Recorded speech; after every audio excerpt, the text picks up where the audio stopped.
సమరం రాగంతానం ఛానల్ ప్రేక్షకులకు స్వాగతం.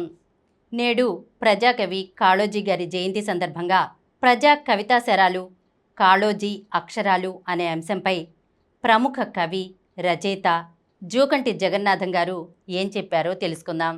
అన్యాయాన్ని ఎదిరిస్తే నా గొడవకు సంతృప్తి, అన్యాయం అంతరిస్తే నా గొడవకు ముక్తి ప్రాప్తి, అన్యాయాన్ని ఎదిరించిన వాడే నాకు ఆరాధ్యుడు అంటూ కాళోజీ గర్వంగా తన కవితా సారాంశాన్ని ప్రకటించుకున్నారు. కాళన్నగా ప్రసిద్ధులైన ఆయన గాంధేయవాది, మీదు మిక్కిలి సున్నిత మనస్కులు. తెలుగు అంటే ఆయనకు చాలా ఇష్టం. తెలంగాణలో జరిగిన గ్రంథాలయోద్యమంలో, భాషోద్యమంలో కీలక పాత్ర పోషించారు.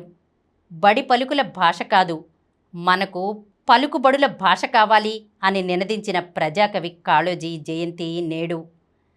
తన జీవితకాలంలో జరిగిన ప్రతి ఉద్యమాన్ని ఊపిరిగా మార్చుకుని వాటిలో తన వంతు పాత్రను చురుగ్గా పోషించారు కాళోజీ. నిజాం దౌర్జన్యాలకు వ్యతిరేకంగా సాగిన పోరాటంలో విద్యార్థి నాయకుడిగా పాలుపంచుకున్నారు. సమకాలీన సమాజంపై ఆయన ప్రభావం అపారమైనది. మాజీ ప్రధాని పివి నరసింహారావు లాంటి వారు కాళోజీ అంటే అమితమైన గౌరవాభిమానాలు చూపేవారు.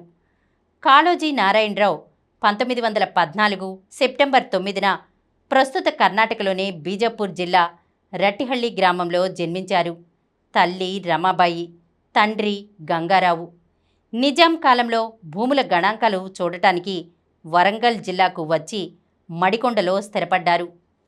కాళోజీ హైదరాబాద్లో న్యాయశాస్త్ర పట్టా పొందారు.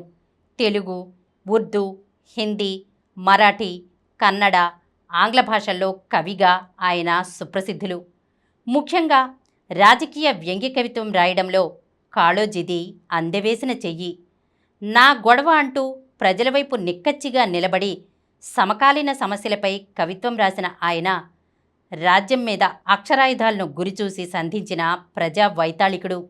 కాళోజీకి 6 ఏళ్ల వయసులో తల్లి చనిపోయారు. అన్న రామేశ్వరరావు తానే సర్వస్వమై కాళోజీని, ఆయన కుటుంబాన్ని పోషించారు. 6వ ఏట మా అన్న భుజాల మీద ఎక్కినాను.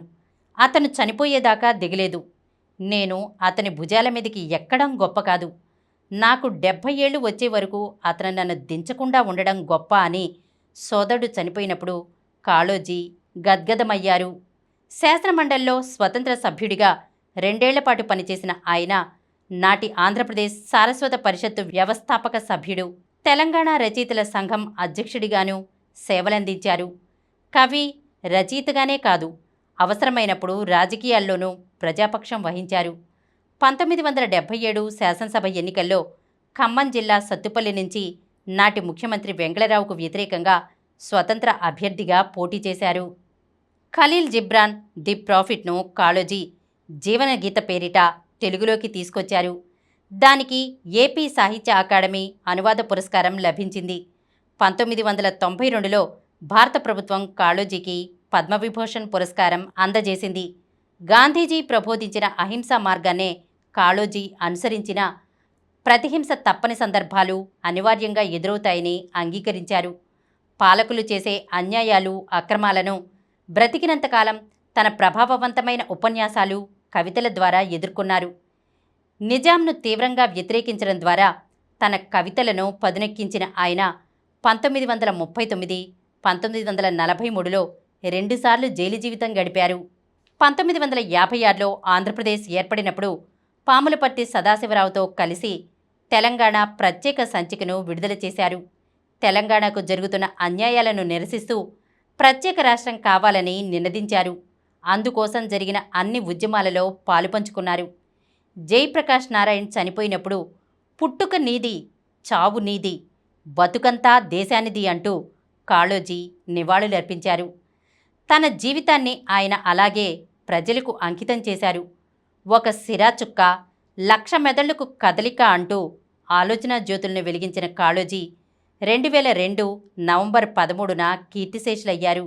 ప్రజల పక్షం వహించిన కవిగానే కాదు, ప్రజాకాంక్షలను ఎలుగెత్తి చాటిన అసలు సిసలైన ఉద్యమకారుడిగాను ఆయన ఖ్యాతి అజరామరం.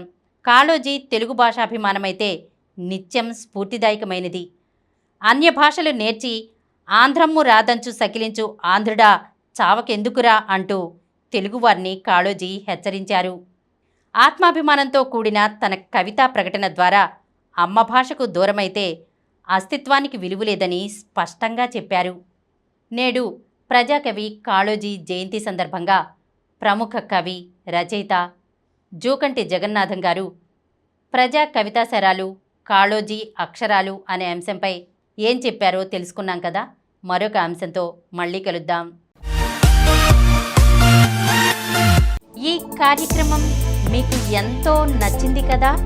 ఇటువంటి మరిన్ని వీడియోల కోసం అనతి కాలంలోనే 20 కోట్లకు పైగా వ్యూస్ సాధించిన సమరం ఛానల్ సమర్పించు సమరం రాగం తానం ఛానల్కు సబ్స్క్రైబ్ చేయండి, లైక్ చేయండి, మీ ఫ్రెండ్స్కి షేర్ చేయండి. అలాగే ప్రక్కనున్న గంట సింబల్ని ప్రెస్ చేయడం మర్చిపోకండి.